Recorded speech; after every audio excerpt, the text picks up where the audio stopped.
పవనజ స్తుతి పాత్ర పావన చరిత్ర రవి సోమవర నేత్ర రమణీయ గాత్ర సీతా కళ్యాణ వైభోగమే రామ కళ్యాణ వైభోగమే.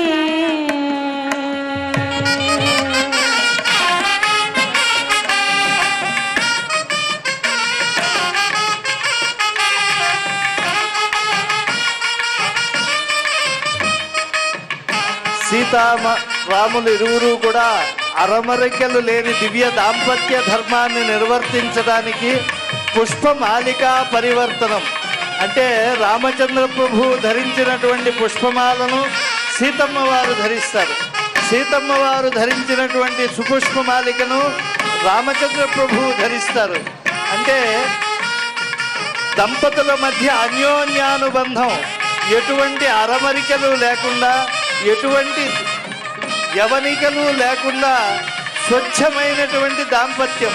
అస్యా దేవ్యా యథారూపం తస్య చాస్యాం ప్రతిష్ఠితం రామస్య చ యథారూపం తస్యేయమసితే క్షణ అంటారు.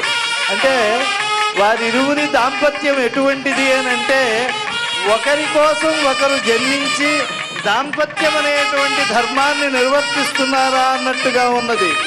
సీతారామ గుణగ్రాహ పుణ్యారణ్య విహారిణౌ వందే విశుద్ధ విజ్ఞానౌ కవీశ్వర కపీశ్వరౌ. ఎవరికి తెలుసండి సీతారాముల యొక్క దివ్య దాంపత్య సౌఖ్యము అంటే కవీశ్వర కపీశ్వరం అన్నారు. కవీశ్వరుడైనటువంటి వాల్మీకి కపీశ్వరుడైనటువంటి ఆంజనేయ స్వామి వారికి తెలుసు అని. అటువంటి మహనీయులైనటువంటి సీతారాములకు కళ్యాణాంతములో పరిపూర్ణమైనటువంటి మంగళారతులు సమర్పిస్తూ ఉన్నారు. లక్ష్మీ సవిభ్రమాలోక శుభ్రూ విభ్రమ చక్షుషే చక్షుషే సర్వలోకానాం శ్రీనివాసాయ మంగళం. యన్మంగళం సుపర్ణస్య వినతా కల్పయత్పురా అమృతం ప్రార్థయానస్య తత్తే భవతు మంగళం. అందరూ ఒకసారి పలకండి మా. ఓం నమో నారాయణాయ.